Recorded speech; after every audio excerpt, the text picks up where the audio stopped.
are back. Thank you for stopping by, ladies and gentlemen. However, you are tuning into our program. If you're joining us via the websites, redicecreations.com, rediceradio.net, or redicemembers.com. That's where you can follow us more regularly, but we are also on YouTube, Stitcher, and a number of other outlets that pick up our feed. My name is Henrik Palmgren. I'm from Sweden, and this is an independent radio program that brings you a dialogue and perspective that is beyond most of the discourse you will get elsewhere, particularly from mainstream sources. We try to look at the deeper causes behind why things are the way they are, event triggers, chronology of history, and of course how the history is written by the victors with complete disregard for the suffering of those on the other side of the story. We also address the who and the why, and look at some of the symptoms of the actions of those we are faced to deal with. Well, today we have another very interesting and important program for you. Our guest is Rebekah Roth. She enjoyed a 13-year airline career working as both a flight attendant and an international purser. She was trained as an emergency medical technician and served as a volunteer firefighter. Her expertise and training as a flight attendant allowed her to research the events of September 11th, 2001 with an insider's knowledge. And eventually this led her to discover the details and answers to some of the most haunting questions surrounding that infamous day in our history. So Rebekah is with us today to speak about her book Methodical Illusions, which is the culmination of her extensive research and personal knowledge of in-flight procedures, FAA hijacking protocols, and a lot of the other surrounding issues. Important show up ahead. Hi, Rebekah. Thank you so much for coming on with us. It's great to have you here. Hope you're doing well today. Well, thank you. I'm doing great. Excellent. Now, tell us first out of the gates, why did you write the book? Well, this is an interesting story in and of itself. You know, when I had a nearly a 30-year career, and while I was flying, I always had exciting things happen to me. And if there was a sports star or a movie star or somebody, you know, next thing you know, I'm out to dinner with them. So all my coworkers always encouraged me to write a book while I was flying. Well, I retired in 2004 or thereabouts, and around 2008 or 9, somewhere in there, you know, when you're retired, you don't pay that much attention. And it just kind of caught me off guard what happened. I started to write a book, and it was going to be really just a novel about flight attendants and that lifestyle and different things that happened. So all the people that I knew and met and experiences I had over those long, exciting years that I put in. And I wanted to introduce a character that was of a Middle Eastern name, a gentleman, for a date for a girl that I was a character that I had. And so I just Google searched, and lo and behold, what happened to me? I Google searched the 19 Arab hijackers from 9/11, and what popped up in front of me was a BBC article claiming that several of the hijackers were still alive, and this was dated September 23rd, 2001. Now, just so you know, after 9/11, I was home watching it on television unfold. During that time I was flying, I absolutely could not look into what the heck had happened and why we didn't have jets scrambled within 6 minutes. So I was in what we call cognitive dissonance. I was afraid to look any deeper. And when I found those guys were still alive and that the Saudi government was actually suing the United States Federal Bureau of Investigation over the use of not just these people's names, but their photos and their home addresses in Saudi Arabia. Well, then now it's a drone strike. They do that to you. But yeah. I was like, what? I read through that article twice, and it was a hammer over my head. I had never really looked in depth, but I knew something was wrong from day one. And when I was in the airline, the thing I found strange about the whole entire 9/11 event was that no one ever spoke to us about it. And no one talked about how they got in the cockpit, what happened, all the details of those 4 planes. And that was something we always did, is review incidents like that in our yearly training. And so I got into a full-blown research. I went into this for a couple years, probably 20 hours a day. I was pretty crazed. Luckily, my husband came along on the trip with me. Well, that's good. Could be shattering relationships otherwise, right? It is unbelievable how many people have contacted me after the book has come out and told me of their stories of how they got onto that, going down the rabbit hole, as we say, and their spouse refused to go and refused to hear it, and that it broke up so many relationships. But fortunately, my husband and I both did the research, together, and what I found literally shocked me into. I was physically sick when I made the discovery of what I did, and all of the information surrounding the whole 9/11 event. I often refer to myself as that guy in Close Encounters of the Third Kind that built the Devil's Tower in his house. I mean, I had charts all over my office. I had the National Transportation Safety Board data where they claimed the airplanes were descending 6,000 to 10,000 feet a minute, and yet we had a flight attendant sitting on the phone with no background sounds. It was everything calm, and her voice was calm, just saying goodbye to her husband and kids. And just all these anomalies popped up. And I mean, I charted them, so they didn't just totally pop up. But I thought, well, gee, that's an interesting thing for her to do. And the fact that the flight attendants and the pilots didn't follow our training, and we're very well trained. That's all we do. That's what we're there for. We're not. I know you think it's the pillow, blanket, and the Coke and 7-Up and the cocktails, Right. but actually we're just trained to help you in the event of any emergency, including a hijacking. So we are the persons that are in control. And if you've ever been involved in any kind of an incident, whether it's decompression or a heart attack or something on board an aircraft, you will see flight attendants immediately go into that trained mode where you are trained to do that, and you don't even stop and think about it. Whether you lose your landing gear on landing, the commands that are drilled into us, and the step-by-step protocols for hijacking, and those were the things that I started to see were not followed by the crew. Then I started looking into the details that the passengers said, along with what the FAA and the National Transportation Safety Board were claiming the planes were doing. And I thought, nah, that can't be right. And so I really just dug into this. After I gathered all the information, I thought, okay, if I put this out there, I will be a drone strike. I mean, this is 2015, right? I actually wrote this book 2 years ago. And so when people read it, they're really amazed because the opening scene starts out with the President of the United States being impeached over the Benghazi arms deals to actually a spinoff of Al-Qaeda from Syria. And so we are looking now. I didn't know ISIS even existed then. And as I dug into who runs Al-Qaeda, I know they're not really a serious terrorist group because they're involved with the Israeli and the United States intelligence agencies. So, I think it was kind of an interesting thing how I wrote this book, and then all of a sudden life starts imitating it. But I didn't know what to do with the information. I thought people really wouldn't be able to handle it, and so I thought, well, I'll write it in a novel, and that gives me some a little sense of plausible deniability, so to speak. Is that why you did it in the format that you did it in? I did, yes. Yeah. And so I invite the reader, contact me through the website. A lot of the 9/11 stuff is real and it's truthful, and it is from FBI documents. And so when I discovered things like the women involved, these are on FBI documents. I think two women. At least one, but I think two, are involved, and kind of traced back a little history onto who they were through my characters. But I all of that background for those women was the FBI. And the things that I found that were really interesting and really most shocking to me as an American is the FBI was covering that up, as well as the media. I mean, I studied this stuff for thousands of hours, and I was in final edit of the first edition. The second edition is going to be coming out here in the next week or so. In my haste, there were some spelling and grammar errors and that I didn't catch and my word processor didn't.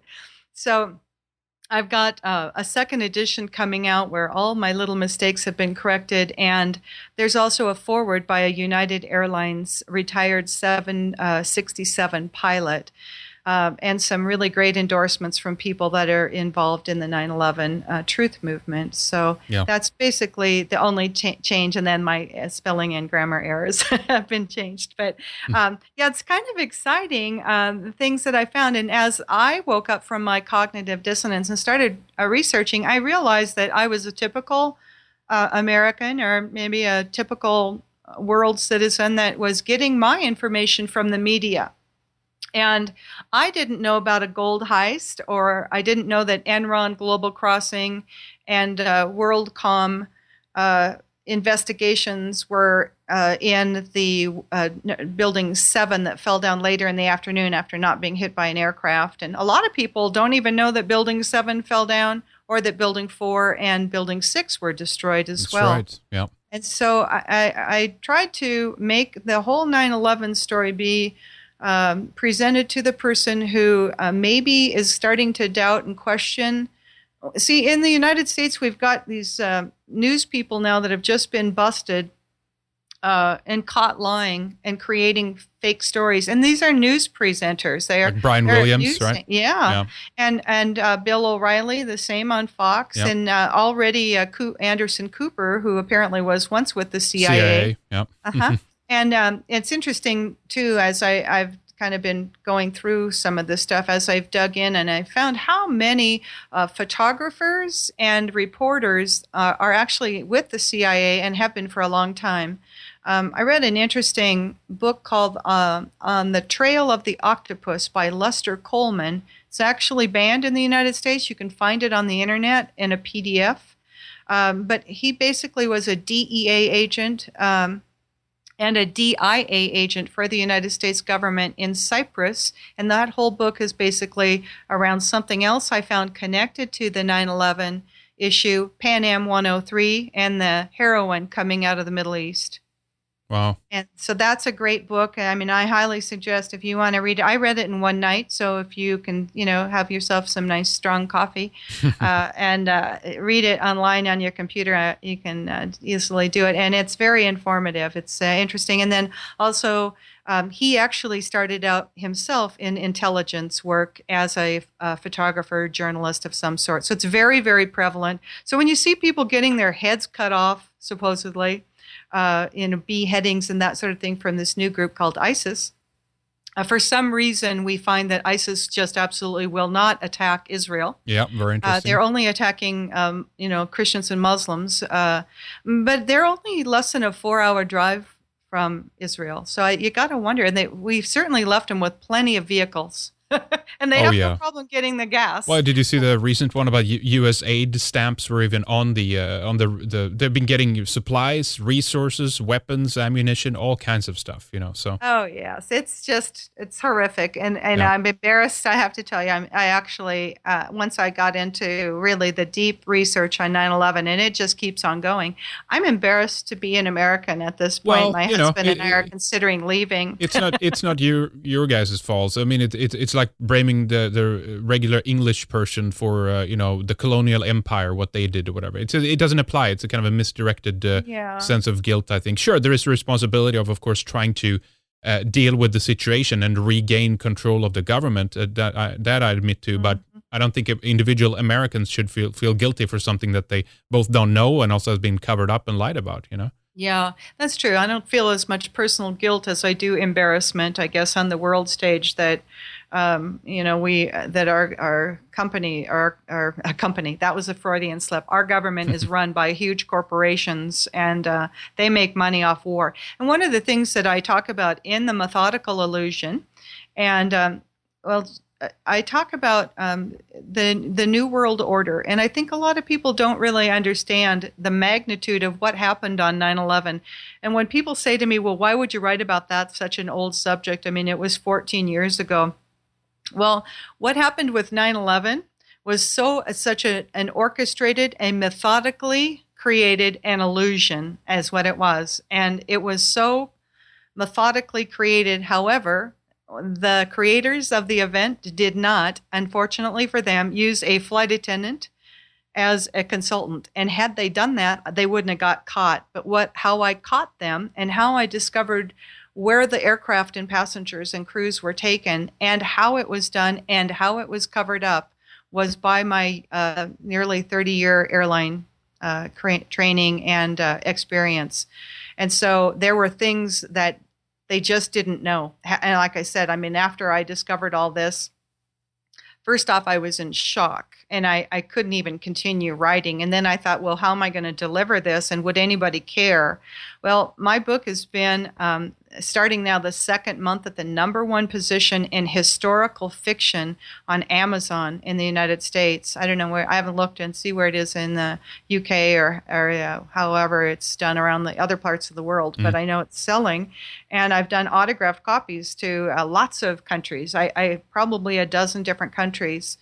And it's amazing to me that people are so interested in this, and they should be, because this is not just the future of the United States. The New World Order is basically the one world government that even is referenced in the Bible. It's worldwide communism and total tyranny, and we're all going to be sucked in on this. So it's really time people wake up and understand, and that really was the mission for me to write the book the way I did, was to help people understand, first off, how hard it is to wake up. My main character, the protagonist, her name is Vera Hansen. Sounds kind of Swedish, I know. Yeah, sure does. Vera Hansen. Yeah. And she is a widowed flight attendant, senior flight attendant, and she had that fear of being labeled a tin hat wearer and a truther, and she refused to look. After some time in the book, she discovers that her husband, who had been killed in an accident, was actually a pilot for 9/11 Truth and involved big in the research into the whole 9/11 event. So she makes some discoveries, and she starts coming out and leaving that fear of being labeled behind. And I know in the United States, on our television, I don't know about Europe because I haven't been over there for years. But here, if you question 9/11, or if you have from day one, if you've just questioned how did Building 7 fall down, I will never forget when I started this research, listening to a news channel, CNN or Fox News. I just had it on while I was, cooking or something, listening to see what was going on. And someone was questioning the Building 7 falling down at 5:20 in the afternoon, having not been hit by an aircraft or any residue, debris from the towers. And they were called an anti-Semite. And I went, what? Right. Wait a minute. Okay, wait a minute. Now, a building falling down. Now, how do you get anti-Semitism out of this? And I really had not looked very deep at that point. I was just starting to look at this. I just discovered the hijackers were still alive, and I thought, well, that's the strangest thing I can imagine anybody saying. But that name calling, that pinhead, tinfoil hat, truther, those kind of things, that's a Saul Alinsky response from Rules for Radical. Yeah. And that name calling thing is what my main character, my protagonist, was afraid of. She didn't want to look. She didn't want to look into 9/11. And I think a lot of us are like that. I think, and that's my target audience, I want people to understand that this was huge. It was complicated. There was thousands and millions of dollars in put options, stock options, insurance fraud, stolen gold heist, Brady bonds that were expiring the next day were $240 billion with a B dollars, US dollars. Yeah. And I mean, there were so many things. So what I did was I created a character, and I wrapped up every truther I'd ever read about or seen their videos or talked to or listened to on a radio channel. And I created a character named Max Hager. And Max Hager he's a Vietnam vet, so he's a little bit older, but he's a lot wiser. And he is the truther's truther, and he delivers to the reader all of the things that went on that day, so that if you got your information from the mainstream media, Max is going to wake you up to all of those things that went on, and he's got a character. Every man that reads his book wants to play him in the movie. I mean, everybody falls in love with Max Hager. He truly is the truther's truther, and so the reader actually wakes up the reader wakes up with the main character as the 9/11 truth stuff is presented to her while she's in the middle of doing other research. Yep. Now, let me ask you, I think this is always an interesting question because I think the biggest issue we're faced with here is not when it comes to the material that's available or any of those issues. There's just so much out there, as you said, available to people. The problem we're faced with is that people, one, either refuse to look at it or just simply don't have the interest or that spark within them that causes them to ask some of these questions, which is very unfortunate. But having said that, do you think that it's easier for people? I mean, we can make the comparison of the Da Vinci Code, for example. I mean, some of the subjects that he brought up in that book, I can't tell you how many people around me started talking about those issues just because they've read it in that book as opposed to when I talked about some of those ideas previously. So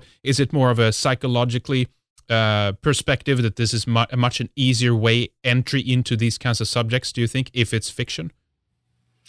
Yeah, this is really the new, the hot new way to introduce the truth to people. It's funny that you mentioned Dan Brown because just either yesterday or the day before on Amazon, I guess your readers can go to Amazon.com and read the reviews. Somebody just on Amazon in a review compared me to Dan Brown, which was totally awesome because I years ago studied all of the stuff that Dan Brown did on the history of the Holy Blood, Holy Grail, and all of that whole aspect, and back into the Knights of King Solomon's Temple and into the Illuminati and Freemason, and yes, it all does connect to the 9/11 stuff. Yes, and also Sybil Edmonds has written her latest book. Is in a novel form. It is easier for people to see this. If you watch this, my book, in a movie, you would probably walk out of that movie and just like reading the book. What I've discovered are people that are coming forward to me after reading The Methodical Illusion and saying, had I read this or heard an interview of you on the radio even 6 months ago, I wouldn't have believed it. But we have been lied to. This is a war machine this country is running. We have got to stop. And how can I help? How can we get involved? And people are waking up rapidly.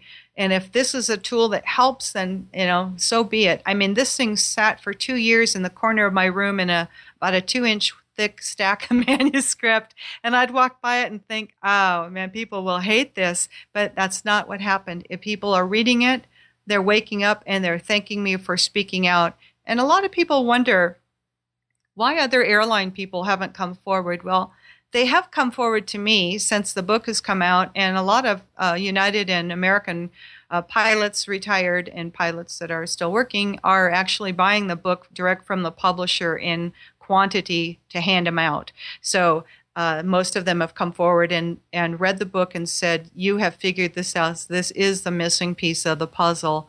And there is no doubt exactly how I lay it out in the book, how it was done. And then how I did find who did cover it up and how that cover up was done and how those companies got involved in United States national security computer systems. Mm-hmm. It's pretty frightening because they're still in there. They just changed the name of their company. Now, tell us more then here about what you've found when it comes to the mechanics to 9/11. We can go into the who, what, how, and maybe even why, and to a certain extent, it's a big topic, of course, and you've told us some tidbits a little bit already here. But what are some of the big key elements that we need to discuss here, do you think? Well, what happened for me was I started looking let's just take Flight 11, the first plane out. And as I'm reading through these FBI transcripts, I see that one of the flight attendants used coined a few phrases in the transcripts. It's typed up by the FBI. She said, she referred to the hijacker as a he, and she said this: he stood upstairs. And there are no stairs in a 767. And they're only in the 747s. And so I thought, well, that's a weird thing. Why would she say that? And then she said this. She said, we're the first. And yes, indeed, they were the first of 4 aircraft that day. And then she said also that he has sprayed pepper spray or mace in the business cabin and we can't breathe in business class. She's calling from her 3R jumpsuit, which is the very tail section of the double-aisled 767. It's a very large aircraft. And so she's about 160 feet away from the action up there. I'm not sure how she knew what was going on. But let me just tell you this, my brain clicked right here. If you spray pepper spray or mace or some type of toxic tear gas type of gas like that in a pressurized cabin, everyone, including her, and she was on the phone for 27 minutes and never coughed once, never had her eyes. She never said to anybody, oh, this tear gas is so bad. It's even back here now. And it would be in a matter of about 3 minutes. Right. And so if the aircraft was pressurized, and that's what took me, and I said to my husband, this girl just has been waiting for a flight attendant to hear what she just said. And my ears heard it. And I guess maybe if you weren't in the airline industry and you hadn't had experience where someone sprayed cheap perfume even or broke a bottle of rum in business class, everybody on the aircraft is going to smell it in a matter of minutes. And if it's tear gas or pepper spray or mace or anything like that, it's going to be circulated through if the cabin is pressurized. And then when I saw that she said he stood upstairs, not only were they not pressurized, they were in a hangar, and every hangar has stairs. And they're usually in at least 2, if not 3 corners of the large hangar, depending upon which type of hangar it is and how large it is. And upstairs are always offices in a hangar. And so I realized right then and there that she put out a message that wasn't a threat to the handlers on board. There were not 19 Arab hijackers involved. I did find that 10 of them are still alive, and there are people that are much smarter than I am that are surmising that the other 9 were completely make-believe, just like I was going to do when I went to find a Middle Eastern character, and I was going to grab a first name from one and a last name from the other, which actually I did in the novel. So that is true. It's a true story. You can find out because there's 2. I just grabbed a first name from one and a last name from another one. And that's exactly what the FBI did. And now I also found that in the first 72 hours, the FBI originally claimed that there were 4 other people that were hijackers that were part of that 19 number they are sticking to. But unfortunately, 3 of those people showed up alive. They weren't hijackers. They hadn't been in Boston, Newark, or Washington, and they weren't involved in the hijackings. And they showed up in person at their local FBI or wherever.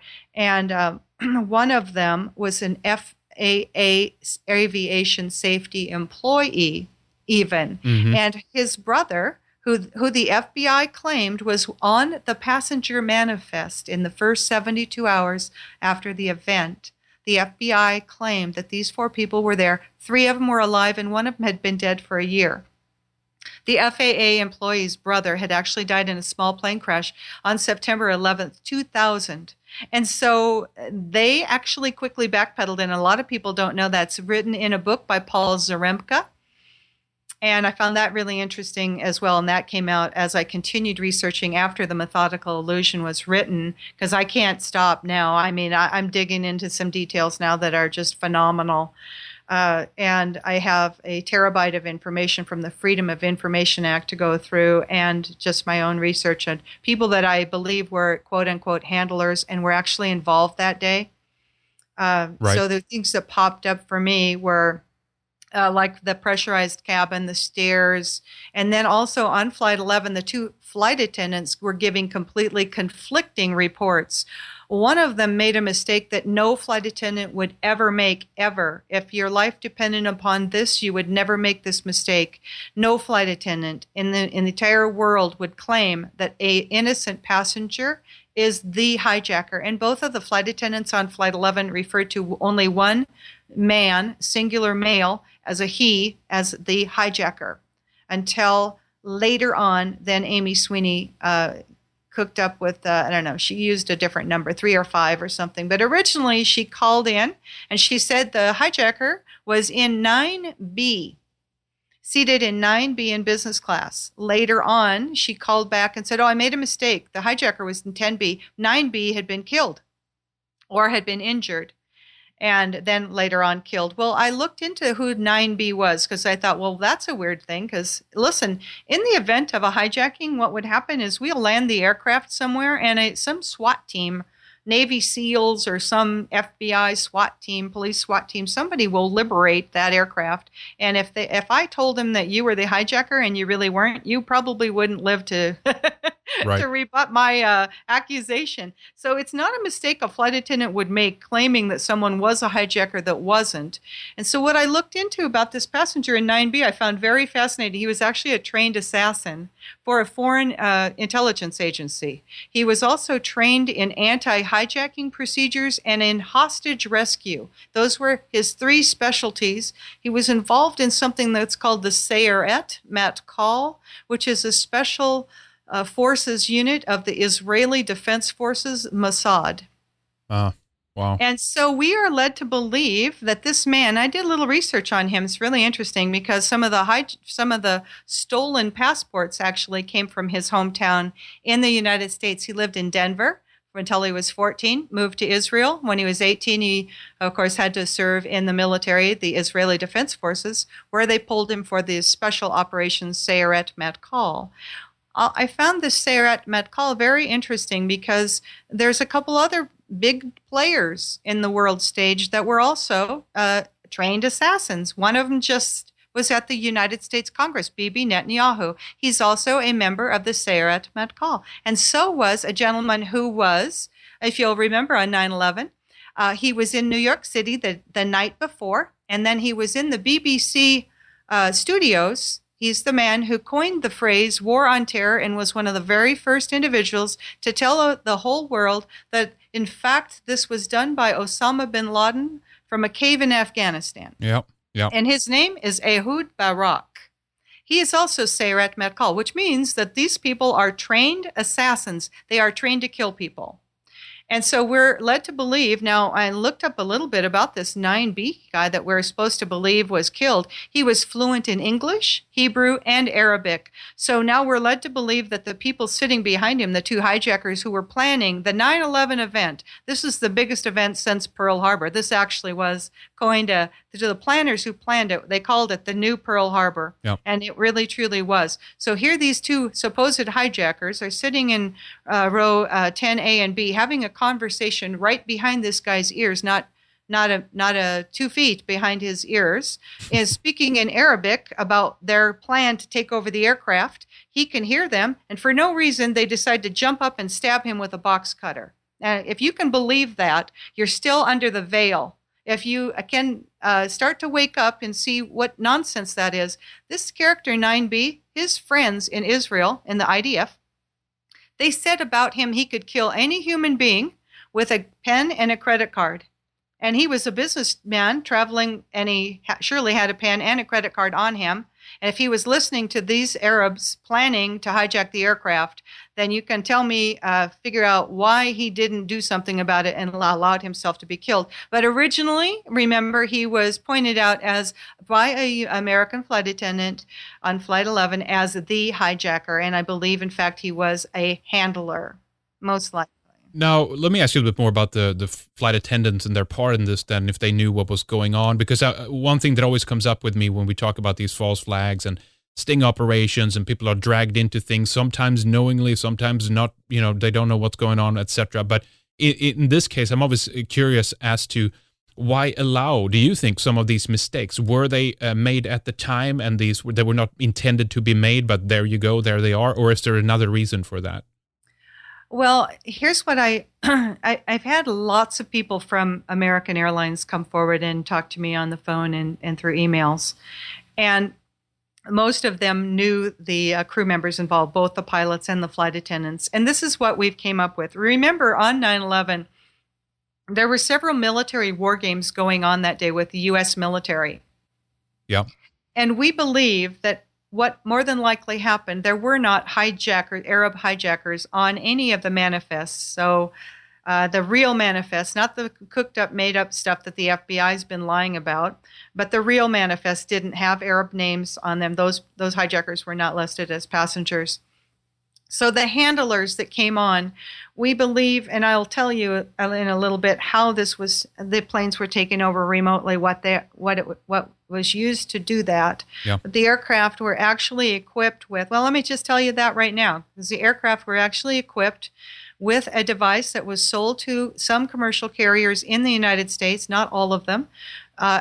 Listen carefully to how it was sold. Quote, in the event that a hijacker took over control of the cockpit, we could land the aircraft remotely, and there it will be liberated by the Army Rangers, Navy SEALs, or whoever was nearby to liberate the plane and the passengers. So now you're probably wondering, well, then if they had that on board, why didn't they use it? Because certainly on 9/11, we had 4 airplanes where we are led to believe that hijackers had actually taken over the cockpit, right? Well, they didn't use that because it was already in use. And when the flight termination system, or one of the airlines actually referred to it as the flight interruption system, this is very interesting because the CEO of the company that created the flight termination system, it's the same system that we run our drones around the world are in. They're using this flight termination system software. That's how we can sit in Nevada and guys can fly our drones, Predator drones and the like in Afghanistan and Pakistan and all those places where we're bombing wedding parties and elementary schools with right, yeah. Yeah. And so that's how they work. And the interesting thing about that, it's created by a company called the SPC, like Sam, Paul, Charlie, SPC Corporation. The CEO of that company was also the comptroller of the United States Pentagon, Rabbi Dov Zakheim. Oh. Rabbi Dov Zakheim was currently, at the time of 9/11, involved in an investigation where the Pentagon had misplaced 2.3 trillion with a T United States dollars. And so he's very connected to a lot of other things. What I found about this rabbi, he's a dual citizen with Israel and the United States. Somehow he managed to become the comptroller of the United States Pentagon. He also had SPC had a subsidiary company called Tridata. And after the 1993 bombing of the World Trade Center, if you'll recall, his company Tridata got the blueprints for both the North and South Tower. Convenient, yeah. Very convenient. And then he also is involved with another group, a consortium of people, and they have another interesting company that refurbishes commercial 767s and turns them into military refueling tankers and sells them to military around the world. Yeah. So you see, without Rabbi Dov Zakheim, 9/11 probably wouldn't have happened. And so using the and by the way, I just want to mention, sorry to interrupt, Rebecca, but I just want to mention that if this had been any other nationality of dual citizens and what have you, this would immediately, it wouldn't be allowed to begin with, but it would be immediately out in the open. But it's not on this case for some reason. It's hushed up, covered up, and no one is mentioning about it. And if you say if you bring it up, well, you're an anti-Semite, right? So who cares, right? Yes, and just much like that person who questioned Building 7 falling down. And so one of the things that I made my decision when I decided I would do interviews after the book came out and talk about what I did find is that I'm going to tell you the truth. I don't care whose religion it offends, and you can call me all the names you want, because the truth is going to stand, and I'm going to stand in it. Very good. And the truth is the only thing that'll set us free and lift the veil of lies that the media, very, very controlled media, has been covering up for over a decade. And on behalf of the flight crews that perished and the passengers on those planes and every person that died in those towers, I'm going to stand here and shout the truth from the rooftops until they take me out with a drone strike or worse. Very good. I have no fear of them. So let me tell you a little bit about that flight termination system, because this is really important that people understand. The flight termination system ran on a frequency much like the transponder. And so when the flight termination system took over the aircraft, and this is why a lot of the pilots in the United States, Airline Pilots Association, did not want this ever to be put on their planes. They lost all communication. It was an override system that overrided all communication, including being able to speak to the flight attendants in the cabin. Keep in mind that the cockpit door only has a little tiny peek hole, and we are their eyes and ears. If they don't hear from us, they don't think anything's going on. If the airplane is on fire in the tail section or in the cabin, they don't know about it until we phone them. So nobody wants to lose communication with their eyes and ears, and they didn't. And so only some of the airlines actually bought those. And just another interesting thing your reader or listeners can look up, and readers, if you'd blog this too, is that Boeing actually got caught putting the flight termination system on a Lufthansa aircraft, maybe more than one, and also for a Chinese aircraft. They were Boeing aircraft that they took delivery of, and they discovered the flight termination system, which is basically like a plug-in device into the flight computer.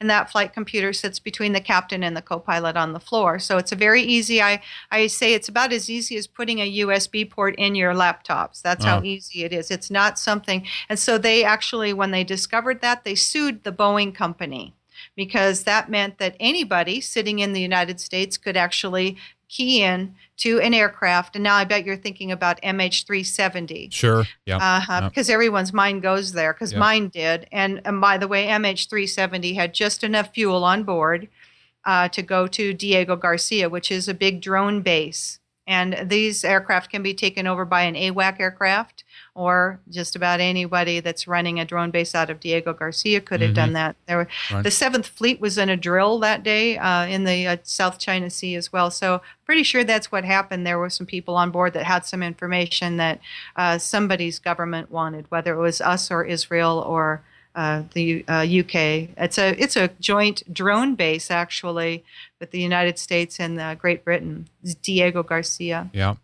Now, but that's a huge security risk. You talked about that, of having the ability to a termination system like that and transponders on the plane, which is, of course, would be you'd think dragged up into the open, and investigations would have to be made here to see that no other planes has these kinds of issues. But we've heard nothing about this.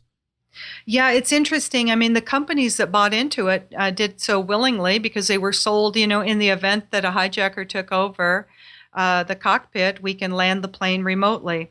Well, so what happens when the planes on 9/11 were taken over remotely by using the flight termination system? Since then, in 2006 or 2008, Boeing has come up with their own patent for their own device to do this, and George W. Bush made it mandatory that it's on all U.S. carriers. I don't know what's going on with the UK or EU or those European governments, but you could look into that in your country. Yeah. But yeah, Boeing has a new system that took the place of the flight termination system, does the same thing.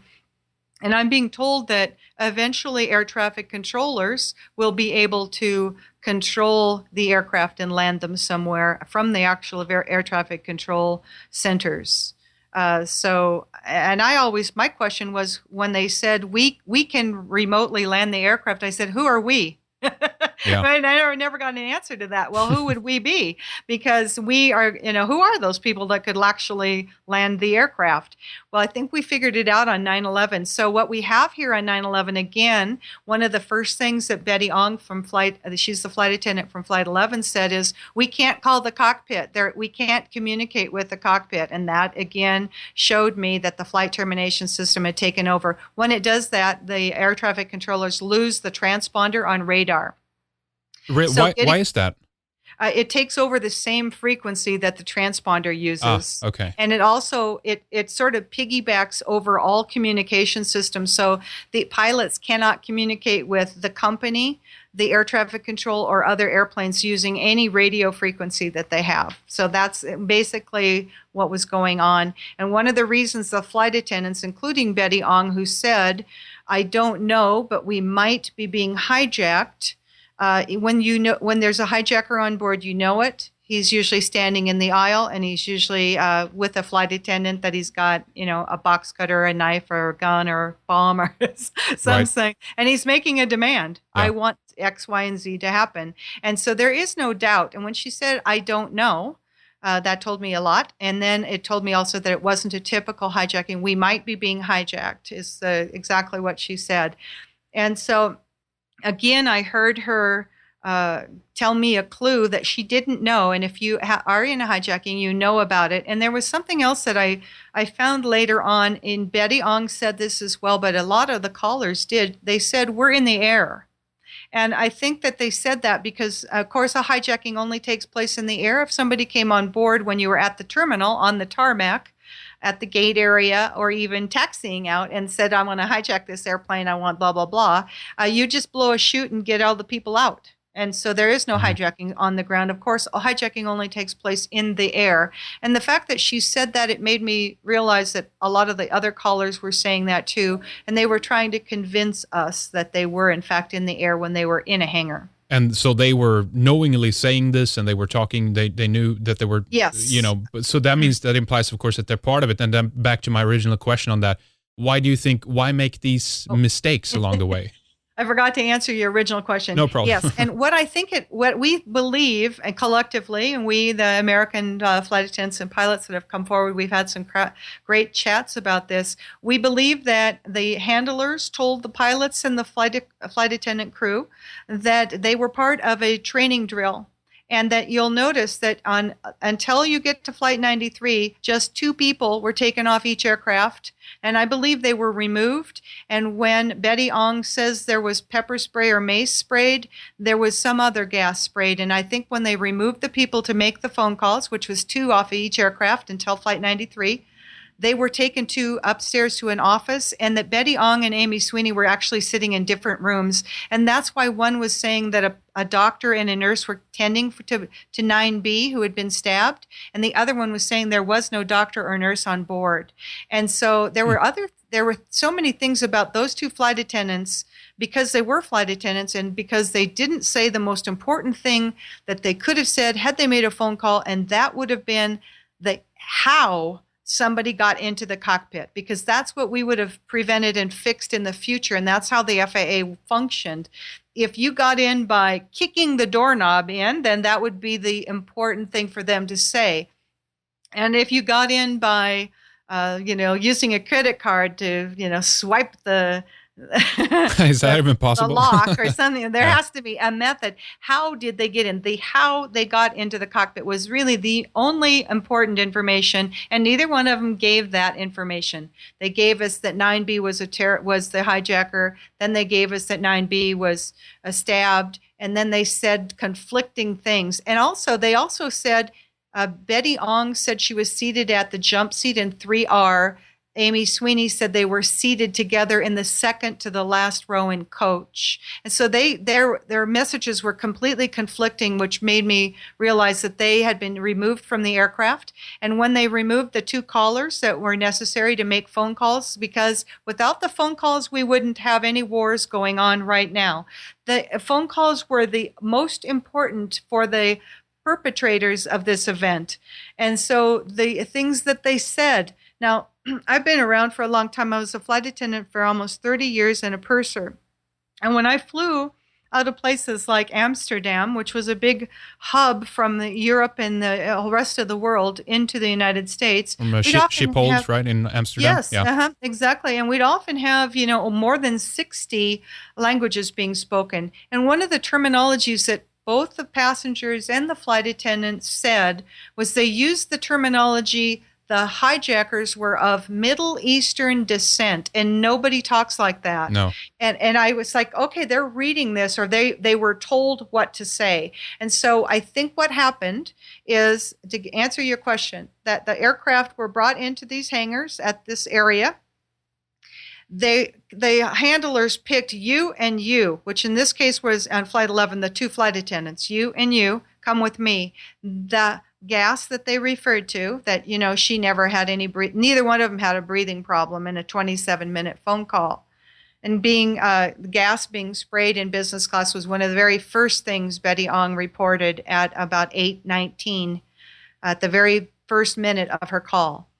They took them off into 2 different offices where they were told to make these phone calls, and more than likely a cyanide gas canister was thrown in, and the door was shut, and the people on the aircraft were killed within 3 to 4 minutes.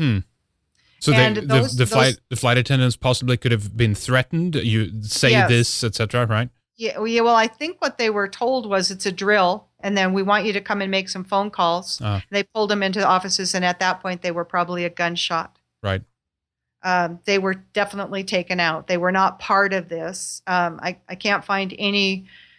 I've got lots of people that were friends with a lot of the crew members. I can't find anybody that looks like they might have been a part of being a handler or being a part of the organization that pulled it off. Mm-hmm. Yeah.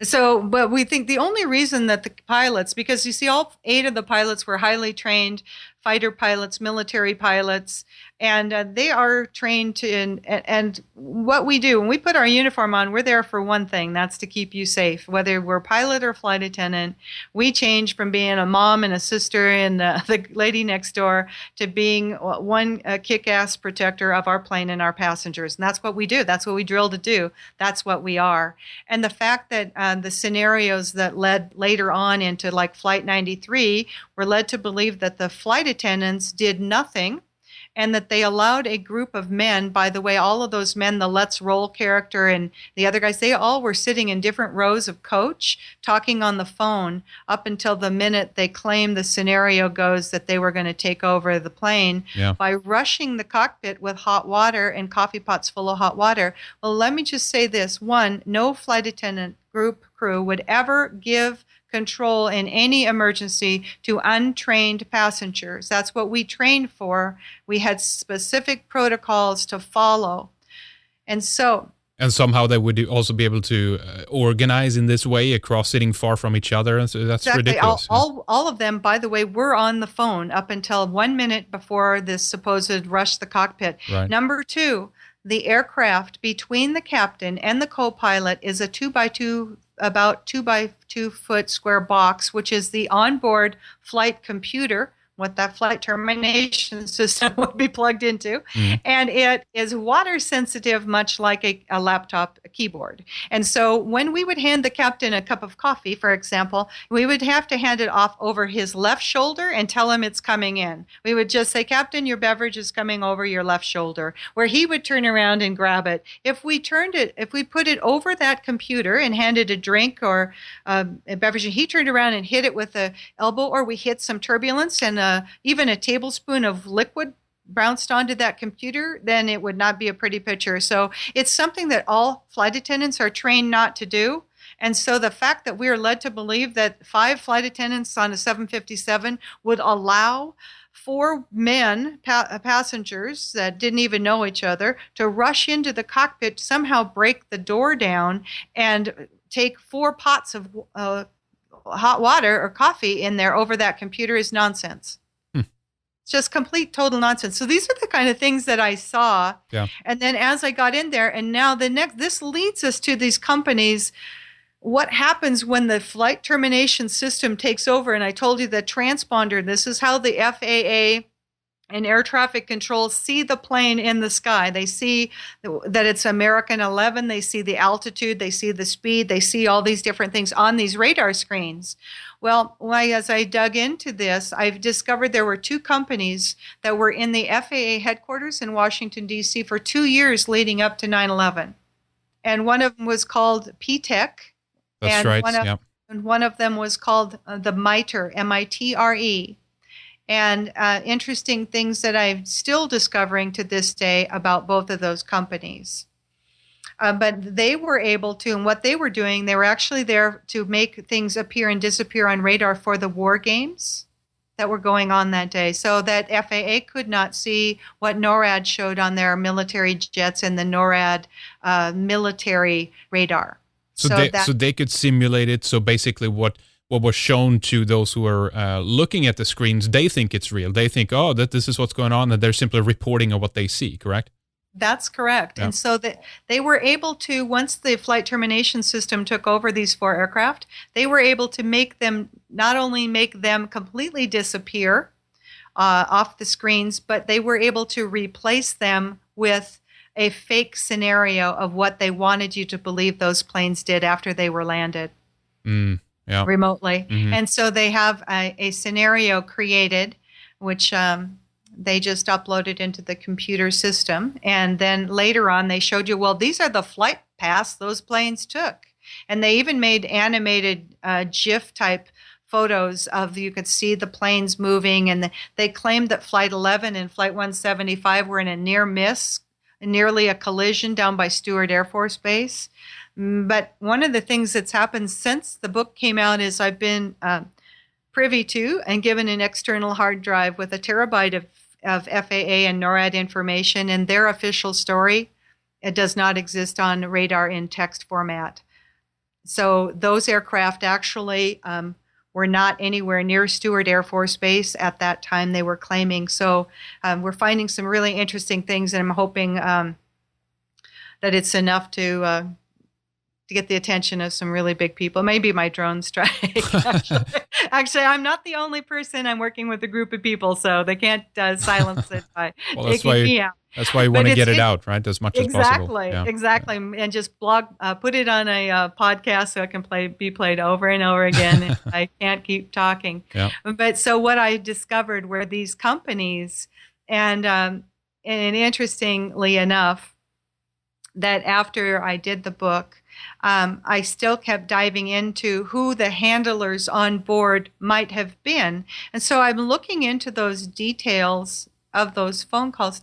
Now tell me if we need to take a break or if everything's... Yeah, we're going to do that in a little while. Why don't you finish that story, and we'll make sure to give out some details about the book here. Yeah. Okay, and it's very interesting because on the next flight, which also left out of Boston, there were 2 characters that made phone calls at 8:52. Now, the flight left at 8:14. So at 8:52, interestingly enough, 2 people, again, just like on Flight 11, at the very exact time, the calls were both made, again, on Flight 175 at 8:52. And then again at 9 o'clock, there were this gentleman, Peter Hansen. He sounds kind of Swedish too. Yeah, Vera Hansen's brother, Peter. That's had nothing to do with my protagonist's name, by the way. But Peter Hansen, 32-year-old gentleman, passenger, and he calls in at 8:52, and he tells his father, he calls his dad, and he tells his father that an airline hostess had been stabbed. And an airline hostess is not terminology that's ever been used in the United States to talk about a stewardess or a flight attendant, ever. It's a European term, and it's a Middle Eastern term. El Al calls their flight attendants airline hostess. Some Asian companies do. I remember being in Japan and China and being referred to as an airline hostess by a Japanese girl.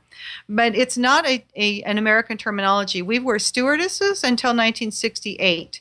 And then we became flight attendants because we started hiring so many males in that position. So this guy is, by the way, he is American. He's 32. So his entire lifetime, we have been referred to as a stewardess or a flight attendant. So that was another key that I thought that he either was told to say that or he was reading off a card to say that. Because it's not terminology that is normally used by an American. But he tells his father at 8:52 that he thinks the hijackers are going to fly them to Chicago, where they will be flown into a building. And prior to 9/11, unless you'd been told the scenario before that phone call, you would never have dreamed that scenario. Then again, he calls his father back at 9 o'clock, exactly 3 minutes before impact, to the South Tower in Manhattan. So 3 minutes before that plane went in, you would know you were over New York City. There's no doubt about it. Mm-hmm. And so he tells his dad now, this time the stewardess has been killed and stabbed, and that uses the word stewardess. And then he says that they've used pepper spray or mace and that people around him are vomiting and getting sick. Huh. And so I thought, well, that's really interesting because you don't really get sick and vomit from pepper spray or mace, but you do from hydrogen cyanide. So that kind of told me something. And then on that same call, there was another gentleman that at first I overlooked this totally. But it's interesting that he calls his mother, first his wife, leaves a call message on her home recorder, then calls his mom at 9 o'clock. This is 3 minutes before impact. Now, keep in mind, New York City is something like 365 square miles. It's huge. So when you're over Manhattan or over New York City, you know where you're at because it flows into Newark and all of these. It's just huge. And so if you were a pilot, this guy was an F-14 pilot, which is why I at first overlooked him as being a handler. But he tells his mother at 9 o'clock, 3 minutes before impact, that they're over Ohio, he thinks. Now, he's a pilot, so he should be able to tell Manhattan from rural Ohio. And 3 minutes before impact, he would definitely be seeing buildings in New York. So then he also tells his mother that they are thinking, this is now 8 minutes after supposedly the hijacking took place, they, the passengers, are thinking about taking over the cockpit. And that's the scenario from Flight 93 with the hot water. And then I realized that this guy, he also had been told of the scenario. We have Betty Ong saying, we're the first, and she was on the first plane. Then we have Peter Hansen and Brian Sweeney from Flight 175 saying they're going to fly us into buildings in Chicago, and then we're going to take over the cockpit. And then I realized right then and there that some of these people had definitely been told the entire day scenario, which leads me to answer your question.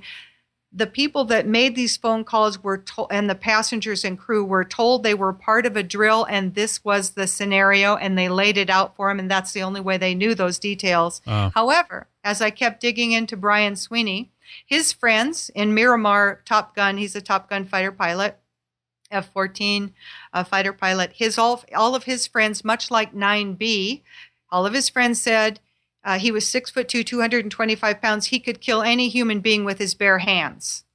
Why he didn't is the question of the day. As I was researching him after my book came out, I actually was in his online obituaries, and as I'm reading through this, 15 or so obituary comments that people made to him, to his obituary, said, I remember you, Brian, from the M cafeteria in the months preceding 9/11 when we worked for the MITRE company, which is one of the companies that we just talked about that was able to make things appear and disappear on radar. And that is basically the shadow government of the United States. And I would venture to say they're in control of most of the world.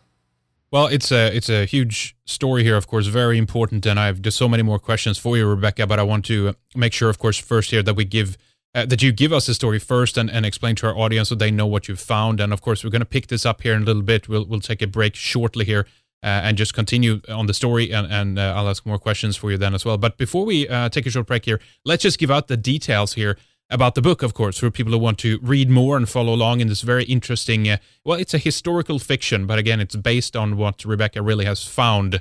It's called Methodical Illusions. And give us the details on the website, Rebekah, so people know where to go to pick up a copy and read more. I sure will. The website is simply www.methodicalillusion.com.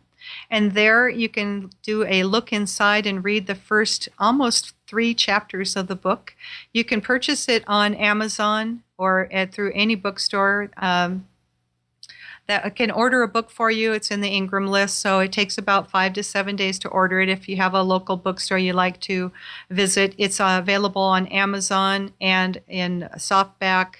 And it's around $15 to $16 for that. And then it's also on a Kindle form. And if you go in and go to buy the Kindle, we'll be uploading the second edition shortly. And so if you go and it's not available on Kindle, just give it 24 or 48 hours here because it will be. I'm just going to put the second edition in, and it just is going to be offline for just a short period of time for the Kindle. The Kindle is $9.11 in the U.S. I don't know how that breaks down in the UK and the EU, but it's